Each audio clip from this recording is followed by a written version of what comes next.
السلام علیکم، welcome back to my YouTube channel. ذلیل کرنے میں اور اصلاح کرنے میں بہت فرق ہوتا ہے۔ کچھ لوگوں کو پتہ ہی نہیں چلتا کہ ان کے کچھ فیصلے فاصلوں کا سبب بن جاتے ہیں۔ زندگی کو جینا پڑتا ہے، اپنے لیے کم اور اپنوں کے لیے زیادہ۔ اپنے اندر برداشت پیدا کریں، معلوم نہیں آپ کو کون کون برداشت کر رہا ہے۔ طاقت انسان کو بدلتی نہیں، بس اس کا نقاب اتار کر اس کا اصل چہرہ ظاہر کر دیتی ہے۔ جب آپ کو ہر شخص سے شکایت ہونے لگے تو یہ دیکھ لیجئے کہ خرابی کہیں آپ کے اندر ہی تو نہیں۔ حقیقت ایسا زہر ہے جس کو پینے سے انسان مرتا نہیں ہے، بس وہ اس کے اندر کی ساری امید چوس جاتا ہے۔ اپنی خامیوں کا احساس ہی انسان کو کامیابی کی طرف پہلا قدم ہے۔ غلطی ہو جائے تو مان لیں اور غلط فہمی ہو جائے تو دور کر لیں۔ ملتا تو بہت کچھ ہے اس زندگی میں، بس ہم گفتگو اسی کی کرتے ہیں جو حاصل نہ ہو سکا۔ ضروری تو نہیں کہ آپ ان لوگوں کے لیے اداس نہیں جنہیں آپ کی پرواہ نہیں، آپ ان لوگوں کے لیے خوش بھی تو رہ سکتے ہیں جو آپ کی فکر کرتے ہیں۔ محنت سے آپ 3 چیزوں سے بچے رہتے ہیں: بے لطفی، بدی اور دوسروں کے آگے ہاتھ پھیلانا۔ بات کے اندر کی بات سمجھنے کے لیے ذات کے اندر کی ذات سے رابطہ ہونا ضروری ہے۔ لوگ چاہتے ہیں کہ ان کی امیدوں پر پورا اترا جائے، مگر ان سے کوئی امید نہ رکھی جائے۔ کالی رات میں 2 کالے پہاڑوں کے درمیان ایک چونٹی رینگ رہی ہے۔ اس چونٹی کے رینگنے سے جو نشان پڑ رہے ہیں، اللہ انہیں بھی دیکھ رہا ہے۔ کچھ باتوں سے لا علمی ہی اچھی ہوتی ہے، کیونکہ معلوم پڑنے پر ہم دکھ کے دریا میں اتر جاتے ہیں۔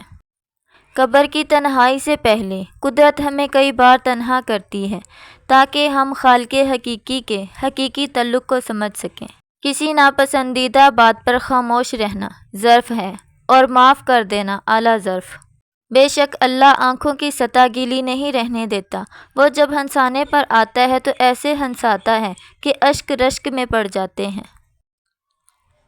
جب ہم اپنے خدا کے سامنے توبہ کرتے ہیں تو نہ صرف ہماری توبہ قبول ہوتی ہے بلکہ ہم بھی قبول ہو جاتے ہیں اور زندگی آسان ہو جاتی ہے۔ لوگوں کی باتیں پتھروں کی طرح ہوتی ہیں، ان کو پیٹھ پر لاد لوگے تو یہ پیٹھ ٹوٹ جائے گی۔ ان کو اپنے قدموں تلے ایک برج بنا لو تو ان پر چڑھ کے بلند ہوتے جاؤ گے۔ مایوس وہ ہوتا ہے جو اللہ پر یقین نہیں رکھتا، اور محروم وہ ہوتا ہے جو اللہ کی نعمتوں کا شکر ادا نہیں کرتا۔ مسلسل اہمیت دینے کے باوجود بھی اگر رشتے میں خطرے اور بدمزاجی ہیں، تب رہنے کی بہترین جگہ حدود ہے۔ آپ کا ذہنی سکون سب سے زیادہ ضروری ہے، کسی کو بھی اس میں خلل ڈالنے کی اجازت اور موقع نہ دو۔ زندگی میں ایک وقت ایسا بھی آتا ہے جب انسان ہر رشتے کی حقیقت سے واقف ہو جاتا ہے، تب کچھ لوگ دلوں میں اپنی جگہ بنا لیتے ہیں اور کچھ لوگ ہمیشہ کے لیے دل سے اتر جاتے ہیں۔ محنت اور کوشش آپ کو وہ سب دیتی ہے جس کے آپ حقیقت میں حقدار ہوتے ہیں۔ عورت کی ایک خوبی ہوتی ہے، وہ محبت انسان سے شروع کرتی ہے اور اللہ پر ختم کرتی ہے۔ سخت الفاظ ہمیشہ وہ شخص استعمال کرتا ہے جس کے پاس آپ کو دینے کے لیے دلائل بہت کم ہوتے ہیں۔ کسی سے محبت کی بھیک مت مانگنا، بلکہ ایک کام کرو، وہ خود پاگلوں کی طرح آپ سے بات کرنے کو ترسے گا۔ روزانہ اللہ کا یہ نام یا عزیزو 100 مرتبہ ورد کیا کریں، ہر شخص آپ کو چاہنے لگے گا اور آپ کی عزت کرے گا۔ انسان کو اتنی سمجھ ضرور ہونی چاہیے کہ اسے کب بولنا چاہیے اور کب خاموش رہنا چاہیے۔ میری ایک بات یاد رکھنا، جس محبت کا تعلق صرف حسن سے ہوتا ہے وہ زیادہ دیر تک قائم نہیں رہتا۔ جب کسی انسان کو یہ سمجھ آتی ہے کہ وہ غلطی پر ہے، تب وہ ٹھیک ہونے لگتا ہے۔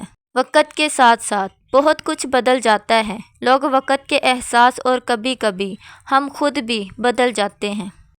وقت بھی کتنی عجیب چیز ہے، کسی سے گزرتا نہیں، کسی کے پاس ہوتا نہیں۔ اس بھاگتی ہوئی زندگی میں اپنی ذات میں کم از کم اتنا ٹھہراؤ پیدا کرنے کی کوشش ضرور کریں کہ آپ نماز سکون سے پڑھ سکیں۔ ویڈیو پسند آئے تو لائک اور شیئر کیجیے گا۔ مزید ایسی ویڈیوز دیکھنے کے لیے میرے چینل کو سبسکرائب کر لیجیے گا اور ساتھ میں لگے بیل کے آئیکن کو دبا دیجیے گا۔